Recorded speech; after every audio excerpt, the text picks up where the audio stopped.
ವಿಶೇಷ ಕಾರ್ಯಕ್ರಮಕ್ಕೆ ಸ್ವಾಗತ. ನಾನು ನವಿತಾ ಜೈನ್. ಆರ್ಟಿಪಿಸಿಆರ್ ಟೆಸ್ಟ್ಗೂ ಸಿಗದೆ ಯಾಮಾರಿಸುತ್ತಾ ಕೊರೋನಾ, ಅಂಕೆಗೂ ಸಿಗದೆ ಅಟ್ಟಹಾಸ, ಜೂನ್ ವರೆಗೂ ರಣಕೇಕೆ ಹಾಕುತ್ತಾ, 2 ವಾರದಲ್ಲಿ ವೈರಸ್ಗೆ ಕಡಿವಾಣ ಹಾಕುತ್ತಾ ಶರವೇಗದ ರಣಪಡೆ. ಇದೇ ಹೊತ್ತಿನ ಸ್ಪೆಷಲ್ ರಣಪಡೆ ರಣತಂತ್ರ. ಆರ್ಟಿಪಿಸಿಆರ್ ಟೆಸ್ಟ್ ನಲ್ಲಿ ನೆಗೆಟಿವ್, ಸಿಟಿ ಸ್ಕ್ಯಾನ್ ನಲ್ಲಿ ಪಾಸಿಟಿವ್.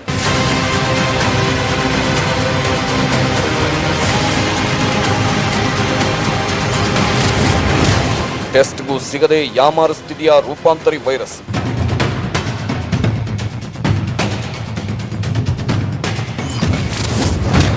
ಅಂಕೆಗೂ ಸಿಗದೆ ಅಟ್ಟಹಾಸ, ಜೂನ್ವರೆಗೂ ರಣಕೇಕೆ ಹಾಕುತ್ತಾ.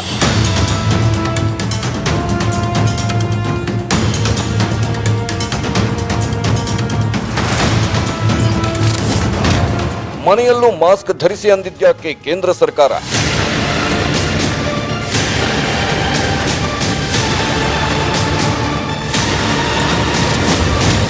ಎರಡು ವಾರದಲ್ಲಿ ವೈರಸ್ಗೆ ಕಡಿವಾಣ ಹಾಕುತ್ತಾ ಶರವೇಗದ ರಣಪಡೆ.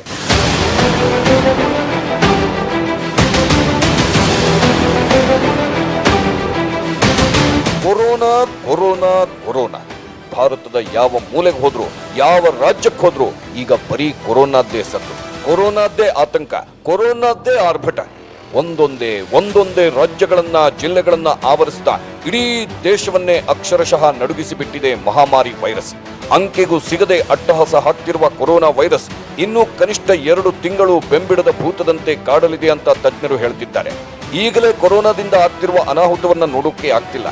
ಸೋಂಕಿತರು ಪಡುತ್ತಿರುವ ಕಷ್ಟಗಳನ್ನ ವಿವರಿಸೋಕೆ ಪದಗಳಿಲ್ಲ.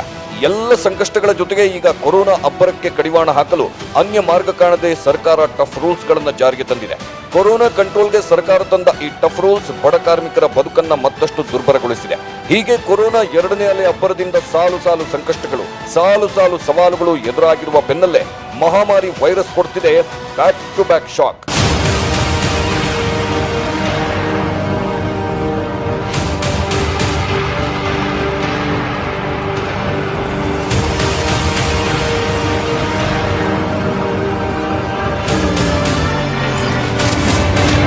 ಟೆಸ್ಟ್ ನಲ್ಲೂ ಪತ್ತೆ ಆಗ್ತಿಲ್ವಾ ರೂಪಾಂತರಿ ವೈರಸ್?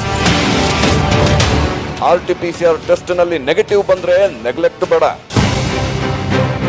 ಕೊರೋನಾ 2ನೇ ಅಲೆಯಲ್ಲಿ 10 ಹಲವು ರೂಪಾಂತರಿ ವೈರಸ್ಗಳು ಜಗತ್ತಿಗೆ ಕಂಟಕವಾಗಿವೆ. ಬ್ರಿಟನ್ ವೈರಸ್, ಆಫ್ರಿಕಾ ರೂಪಾಂತರಿ, ಹೀಗೆ ವಿದೇಶದ ಒಂದಷ್ಟು ರೂಪಾಂತರಿ ವೈರಸ್ಗಳು ಸಾಕಷ್ಟು ಅವಾಂತರ ಸೃಷ್ಟಿಸಿವೆ.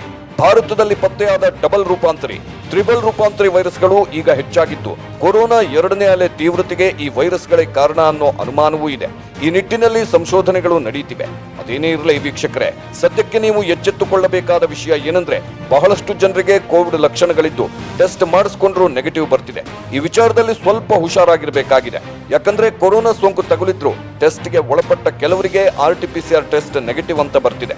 ಹೀಗಾಗಿ ಸೋಂಕಿನ ಲಕ್ಷಣ ಇದ್ದು ಟೆಸ್ಟ್ ರಿಪೋರ್ಟ್ ನೆಗೆಟಿವ್ ಅಂತ ಬಂದ್ರೆ ಅಂತವರು ಸಿಟಿ ಸ್ಕ್ಯಾನ್ ಮಾಡಿಸ್ಕೊಳ್ಳಿ ಅಂತ ತಜ್ಞರು ಎಚ್ಚರಿಸಿದ್ದಾರೆ.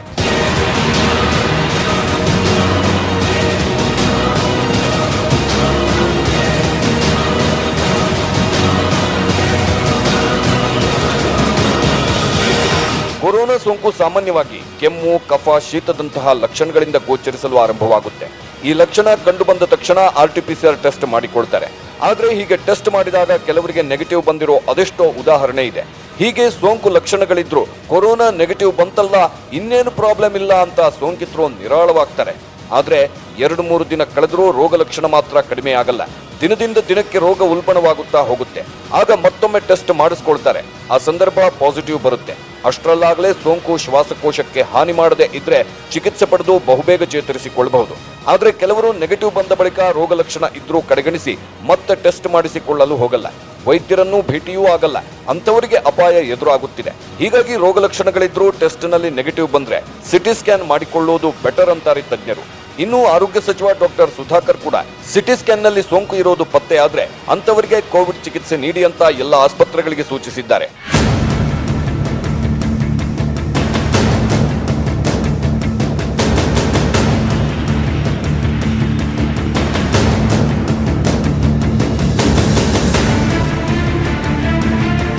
ಹೀಗೆ ಆರ್ಟಿಪಿಸಿಆರ್ ಟೆಸ್ಟ್ ನಲ್ಲಿ ಸೋಂಕು ಇದ್ರೂ ನೆಗೆಟಿವ್ ಬರುವುದಕ್ಕೆ ಕಾರಣ ರೂಪಾಂತರಿ ವೈರಸ್ ಅಂತ ಕೆಲ ತಜ್ಞರು ಹೇಳ್ತಾರೆ.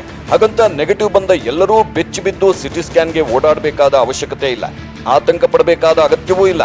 ಆದರೆ ಎಚ್ಚರಿಕೆ ವಹಿಸಲೇಬೇಕಾಗಿದೆ.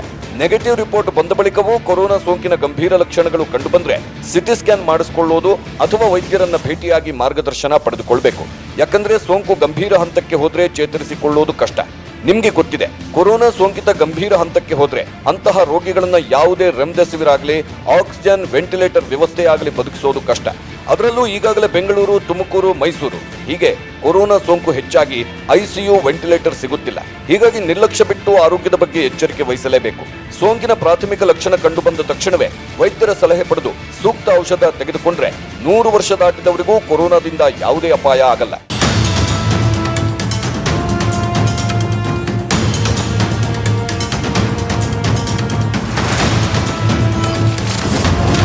ಜೂನ್ವರೆಗೆ ಮುಂದುವರಿಯುತ್ತಾ ತೀವ್ರತೆ, ಮೇ ಮಧ್ಯಭಾಗದಲ್ಲಿ ಉತ್ತುಂಗಕ್ಕೇರುತ್ತಾ ಸೋಂಕು.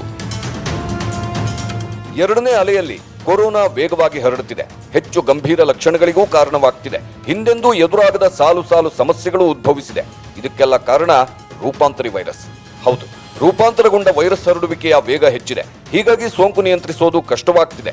ದಿನದಿಂದ ದಿನಕ್ಕೆ ಕೊರೋನಾ ಆರ್ಭಟ ಹೆಚ್ಚಾಗುವ ಸಾಧ್ಯತೆ ಇದ್ದು ಜೂನ್ ಮಧ್ಯಭಾಗದವರೆಗೂ ಸೋಂಕು ಹೀಗೆ ಏರಿಕೆ ಆಗಲಿದೆ ಅಂತ ತಜ್ಞರು ಎಚ್ಚರಿಕೆ ಕೊಟ್ಟಿದ್ದಾರೆ. ರಾಜ್ಯದಲ್ಲಿ ಸದ್ಯ ನಿತ್ಯದ ಸೋಂಕು 35,000 ದಾಟಿದೆ. ಬೆಂಗಳೂರಲ್ಲೇ 22,000 ದಾಟಿದೆ.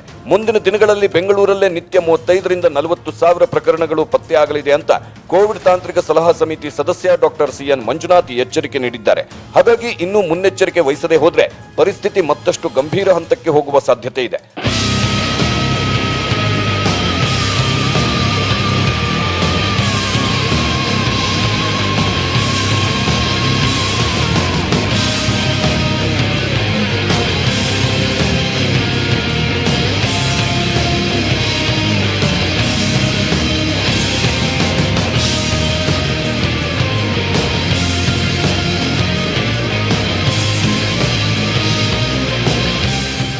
ಭಾರತದಲ್ಲಿ ನಿತ್ಯದ ಸೋಂಕು 3,30,000 ದಾಟಿದೆ. ದಿನದಿಂದ ದಿನಕ್ಕೆ ಸೋಂಕು ಹೆಚ್ಚಾಗ್ತಿದೆಯೇ ವಿನಃ ಕಡಿಮೆ ಆಗ್ತಿಲ್ಲ. ಇದೀಗ ಐಐಟಿ ವಿಜ್ಞಾನಿಗಳು ಮತ್ತೊಂದು ಆಘಾತಕಾರಿ ಮಾಹಿತಿ ನೀಡಿದ್ದಾರೆ. ಅದೇನೆಂದರೆ ದೇಶದಲ್ಲಿ ಕೊರೋನಾ ಪಿಡುಗು ಮೇ 14ರಿಂದ 18ರ ಸಮಯಕ್ಕೆ ಗರಿಷ್ಠ ಮಟ್ಟಕ್ಕೆ ತಲುಪಬಹುದು ಎಂದಿದ್ದಾರೆ. ಆ ಸಮಯದಲ್ಲಿ ದೇಶದಲ್ಲಿ 38 ಲಕ್ಷದಿಂದ 48 ಲಕ್ಷ ಸಕ್ರಿಯ ಪ್ರಕರಣಗಳು ಇರಲಿವೆ ಎಂದಿದ್ದಾರೆ. ಹೀಗೆ ಗರಿಷ್ಠ ಮಟ್ಟಕ್ಕೆ ಹೋದ ಬಳಿಕ ಮತ್ತೆ ನಿಧಾನವಾಗಿ ದೇಶದಲ್ಲಿ ಕೊರೋನಾ ಸೋಂಕು ಇಳಿಕೆ ಆಗಲಿದೆ ಅನ್ನೋದು ಐಐಟಿ ತಜ್ಞರ ವಾದ. ಆದರೆ ಕರ್ನಾಟಕದಲ್ಲಿ ಮಾತ್ರ ಜೂನ್ ಮಧ್ಯಭಾಗದವರೆಗೂ ಕೊರೋನಾ ಸೋಂಕು ಉತ್ತುಂಗಕ್ಕೆ ಏರಲಿದೆ ಅನ್ನೋದು ಇಲ್ಲಿ ಕೋವಿಡ್ ತಜ್ಞರು ನುಡಿಯುವ ಭವಿಷ್ಯ. ಹೀಗೆ ಐಐಟಿ ವಿಜ್ಞಾನಿಗಳು ಕೋವಿಡ್ ತಜ್ಞರು ನೀಡುತ್ತಿರುವ ಎಚ್ಚರಿಕೆಯನ್ನ ಸುಳ್ಳಾಗಿಸಲೇಬೇಕು. ಕೊರೋನಾ ಗರಿಷ್ಠ ಮಟ್ಟಕ್ಕೆ ತಲುಪೋದನ್ನ ತಡೆಹಿಡಿಯಲೇಬೇಕೆಂದು ಸರ್ಕಾರ ಈಗಾಗಲೇ ರಾಜ್ಯದಲ್ಲಿ 14 ದಿನಗಳ ಟಫ್ ರೂಲ್ಸ್ ಜಾರಿಗೊಳಿಸಿದೆ. ಸಮರೋಪಾದಿಯಲ್ಲಿ ಸೋಂಕಿನ ಭೀಕರತೆ ಎದುರಿಸಲು ಸಜ್ಜಾಗ್ತಿದೆ. ಹಾಗಾದ್ರೆ 14 ದಿನದಲ್ಲೇ ಕೊರೋನಾ ಗೆದ್ದು ಬಿಡುತ್ತಾ ಕರ್ನಾಟಕ? ಈಗ ಎದುರಾಗಿರುವ ಎಲ್ಲಾ ಸಮಸ್ಯೆಗಳಿಗೆ 14 ದಿನದಲ್ಲೇ ಮುಕ್ತಿ ಸಿಗುತ್ತಾ? ಇದು ಉತ್ತರ ಕೊಡ್ತೀವಿ. ಆದ್ರೆ ಅದಕ್ಕೂ ಮೊದಲು ಕೇಂದ್ರ ಸರ್ಕಾರ ಬಿಡುಗಡೆ ಮಾಡಿರುವ ಹೊಸ ಗೈಡ್ಲೈನ್ಸ್ ನಲ್ಲಿ ಏನೇನಿದೆ ಎಂಬ ಮಾಹಿತಿಯನ್ನ ನಿಮ್ಮ ಮುಂದಿಡ್ತಾ ಇದ್ದೀವಿ ನೋಡಿ.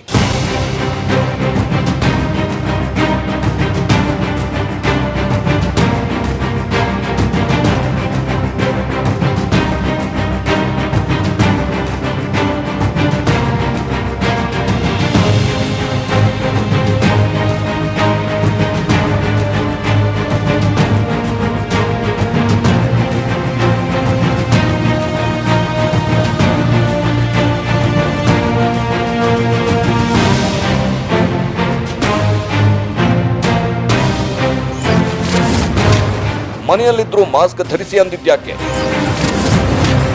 ಕೇಂದ್ರ ಸರ್ಕಾರದ ಗೈಡ್ಲೈನ್ ಹೇಳೋದೇನು? ಇದುವರೆಗೂ ಮನೆಯಿಂದ ಹೊರಗೆ ಕಾಲಿಡಬೇಕಾದ್ರೆ ಮಾಸ್ಕ್ ಧರಿಸಿ ಅಂತ ಎಚ್ಚರಿಕೆ ನೀಡಲಾಗ್ತಿತ್ತು. ಆದ್ರೀಗ ಮನೆಯ ಒಳಗಡೆಯೂ ಮಾಸ್ಕ್ ಧರಿಸುವ ಸಮಯ ಬಂದಿದೆ ಅಂತ ನೀತಿ ಆಯೋಗದ ಸದಸ್ಯ ಡಾಕ್ಟರ್ ವಿಕೆ ಪೌಲ್ ಹೇಳಿದ್ದಾರೆ. ಮನೆಯಲ್ಲಿ ಕೋವಿಡ್ ಪಾಸಿಟಿವ್ ವ್ಯಕ್ತಿ ಐಸೋಲೇಷನ್ ನಲ್ಲಿ ಇದ್ರೆ ಅವರು ಮಾಸ್ಕ್ ಧರಿಸಬೇಕು. ಮನೆಯ ಇತರೆ ಸದಸ್ಯರು ಮಾಸ್ಕ್ ಧರಿಸಬೇಕು. ಕೋವಿಡ್ ರೋಗಿಯನ್ನ ಸಪರೇಟ್ ಕೊಠಡಿಯಲ್ಲಿ ಇರಿಸಬೇಕು ಅಂತ ಡಾಕ್ಟರ್ ಪೌಲ್ ಹೇಳಿದ್ದಾರೆ. ಕೊರೋನಾ ವೈರಸ್ ಗಾಳಿಯ ಮೂಲಕವೂ ಹರಡುತ್ತದೆ ಅಂತ ಕೆಲ ದಿನಗಳ ಹಿಂದೆ ದಿ ಲ್ಯಾನ್ಸೆಟ್ ಜರ್ನಲ್ ನಲ್ಲಿ ವರದಿ ಪ್ರಕಟವಾಗಿತ್ತು. ಇದರ ಬೆನ್ನಲ್ಲೇ ಡಾಕ್ಟರ್ ಪೌಲ್ ಮನೆಯೊಳಗಡೆಯೂ ಮಾಸ್ಕ್ ಧರಿಸಿ ಅಂತ ಸಲಹೆ ಕೊಟ್ಟಿದ್ದಾರೆ. ಹಾಗಾಗಿ ವೀಕ್ಷಕರೇ, ಕೊರೋನಾ ಸೋಂಕಿದ್ರು ಮನೆಯಲ್ಲಿದ್ರೆ ಹೆಚ್ಚಿನ ಎಚ್ಚರಿಕೆ ವಹಿಸುವುದು ಅಗತ್ಯವಾಗಿದೆ. ಹಾಗಂತ ಕೊಠಡಿಯಲ್ಲಿ ಕೂಡಿ ಹಾಕಿ ಗಾಳಿ ಬೆಳಕು ಆಡದಂತೆ ಮಾಡುವುದು ಕೂಡ ಅಪಾಯವೇ. ಸೋಂಕಿತರು ಇರುವ ಕೊಠಡಿಯಲ್ಲಿ ಗಾಳಿ ಬೆಳಕು ಆಡುತ್ತಿರಬೇಕು. ಇಲ್ಲವಾದರೆ ಉಸಿರಾಟದ ಸಮಸ್ಯೆ ಎದುರಾಗುವ ಸಾಧ್ಯತೆಗಳಿರುತ್ತವೆ. ಒಂದು ವೇಳೆ ಮನೆಯಲ್ಲಿ ಪ್ರತ್ಯೇಕ ಕೊಠಡಿ ಇಲ್ಲದಿದ್ದಲ್ಲಿ ಕೋವಿಡ್ ಕೇರ್ ಸೆಂಟರ್ಗೆ ಹೋಗಿ ಅಲ್ಲಿಯೇ ಚಿಕಿತ್ಸೆ ಪಡೆದುಕೊಳ್ಳಬಹುದು.